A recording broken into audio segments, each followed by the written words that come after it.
So there's a lot of protests, but last weekend there was a big protest and it looked like a war zone, and more about what was actually happening. So give us context on what was happening on the ground.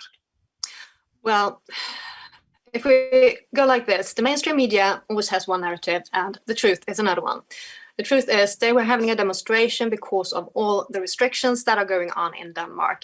The shops are taking a terrible hit. Many of them are going out of business.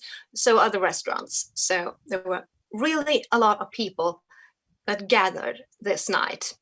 And they were all dressed in black. And they were women, children, and men. And they were peaceful.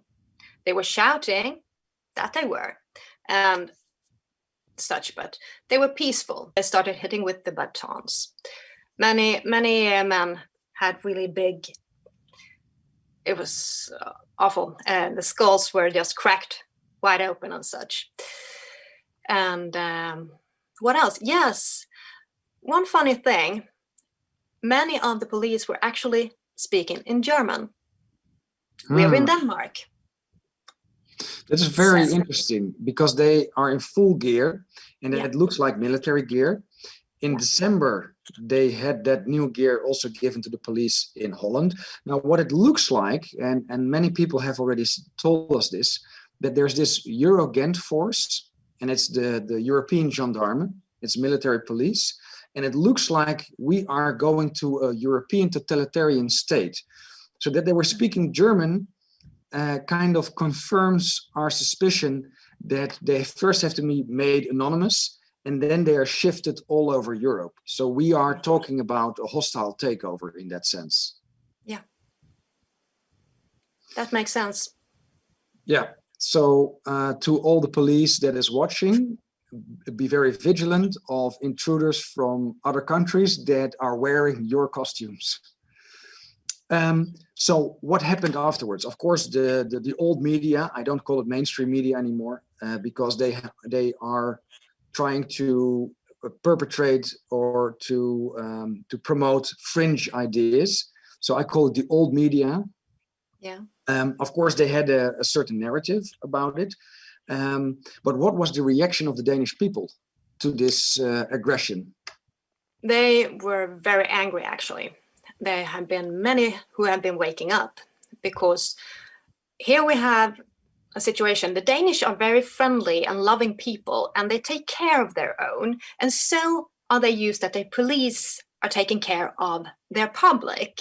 So they were very angry to see that their own policemen were hitting their countrymen. That was really didn't go well. Yeah, it feels very similar to an event we had in Holland on the 21st of June, what was supposed to be our first demonstration. We had the same tactics of the policemen in full gear, trying to agitate and trying to force a fight. And they were hitting elderly people, women and children. And it was also a major outcry in Holland. And this is a playbook. So let me check one more thing, and then we go back to Christian, because I want to check it there as well.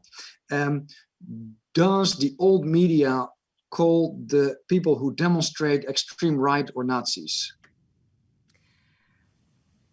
That I don't think I have seen those specific words, but they are calling them, well, perhaps they have. Yeah? I just haven't noticed that much. Okay, because this is very clearly the playbook in France, in Holland, in Germany, in the United States, that everybody who is protesting the regimes are called extreme right or terrorists or conspirators. Conspiracy theorists, definitely. Yeah. They have called us. Yeah. So that's the playbook.